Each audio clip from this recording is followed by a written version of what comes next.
Hai, berjumpa lagi dalam Kina Mentor Channel. Pada kali ini kita akan mengupas tentang isu pembedahan plastik. Adakah ia akan mengerikan seseorang wanita tidak lari pada ingin cantik? Tapi adakah dengan pembedahan plastik akan membuatkan mereka ngeri atau cantik? Jom kita lihat.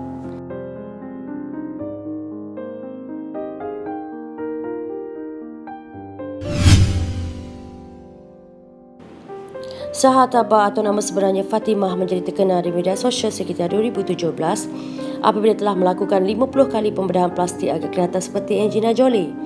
Saha sengaja melakukan 50 kali operasi plastik itu dan menghilangkan 40 kg berat badannya. Saha berasal daripada Tehran, Iran menggemparkan di media sosial atas penampilan aneh dengan tulang pipi dan hidung yang sangat runcing. Ramai beranggapan penampilannya seperti pengantin mayat atau zombie kepada Angelina Jolie. Namun selepas itu Saha dijatuhi hukuman 10 tahun penjara kerana ditangkap atas aktiviti di media sosialnya. Namun wanita ini kemudian dakwa atas beberapa tuduhan termasuk mempersenda agama, menghasut kekerasan dan mendapatkan penghasilan dengan cara mendorong anak-anak muda melakukan korupsi. Ia hanya sebuah gurauan dan berakhir di penjara.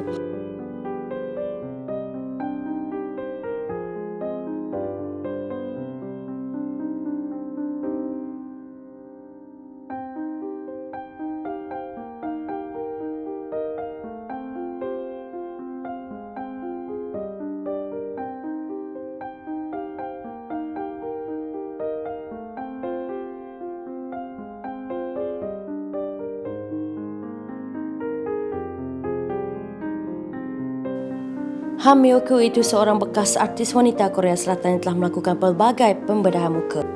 Kesan daripada pembedahan itu pada akhirnya telah menyebabkan muka Myo-koo mengalami kecacatan kekal untuk seumur hidup.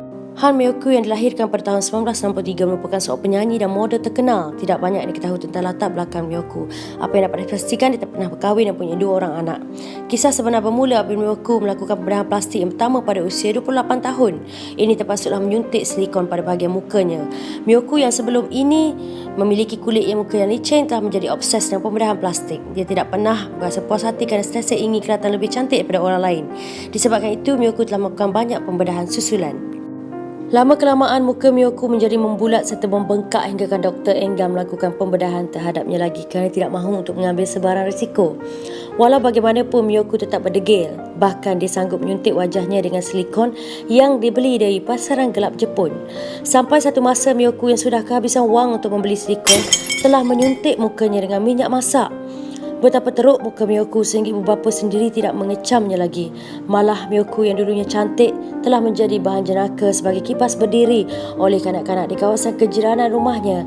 Seperkara yang harus diketahui, doktor menyifatkan keobsesan Myo-koo pada pembedahan plastik ini adalah sebagai salah satu gangguan psikologi. Peter Burns ataupun Pete Burns, penyanyi sekaligus pendiri band Dead or Alive, meninggal di usianya 57 tahun pada Oktober 2016 lalu. Kematian selebriti Big Brothers itu terjadi beberapa hari sebelum album kompilasinya Sophisticated Boombox. Diyakini kematian Pete berhubung erat dengan 300 kali operasi plastik yang dilakukannya. Dari keterangan manajernya, Pete tewas lantaran serangan jantung. Sebelum dijemput ajal, Pete sempat mengaku dirinya sudah melakukan operasi plastik sebanyak 300 kali sepanjang hidupnya.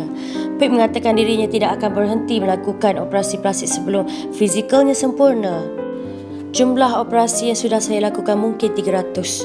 Saya berharap ketika 80 tahun dan ke syurga Tuhan tidak akan mengenali saya, ujarnya.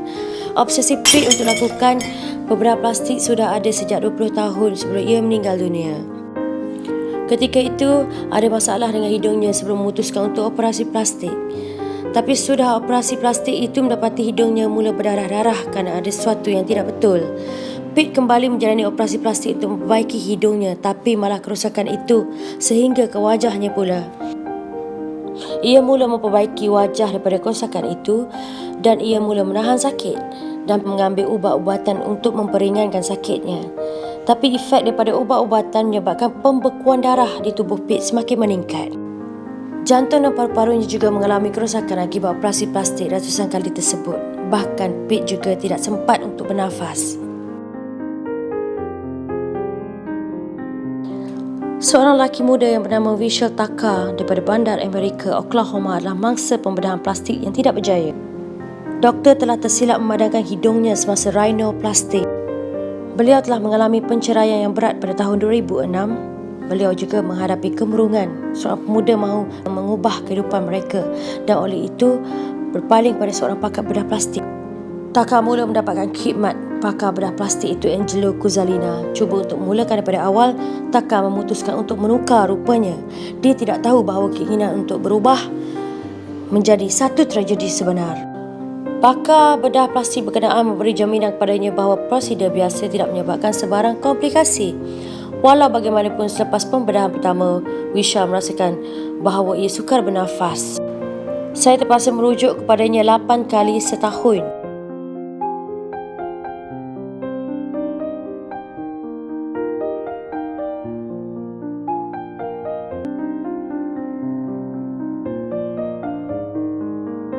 Kerana katanya terdapat jangkitan dalam hidung saya. Taka berkata kerana kes itu hidupnya hancur dan Taka menggunakan peguam yang terbaik untuk mengadili kesnya. Beijing, seorang pelakon China berkongsi gambar hidungnya bertukar hitam selepas menjalani pembedahan plastik. Aktris itu berkongsi gambar selepas prosedur pembedahan dilakukan yang menunjukkan sebahagian hidungnya bertukar hitam, dipercayai akibat daging membusuk.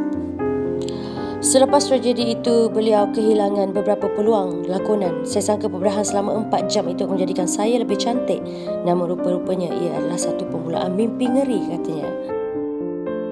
Langkah pertama yang sepatutnya hanya membabitkan pengubah suai yang kecil pada bahagian hidung, kemudian bertukar kepada beberapa pembedahan susulan. Dia dimasukkan ke hospital selama 61 hari dan kehilangan kira-kira RM252,000. Okey, terima kasih sahabat-sahabat saya. Kita jumpa di video seterusnya. Jangan lupa subscribe Kina Mentor Channel. Thank you.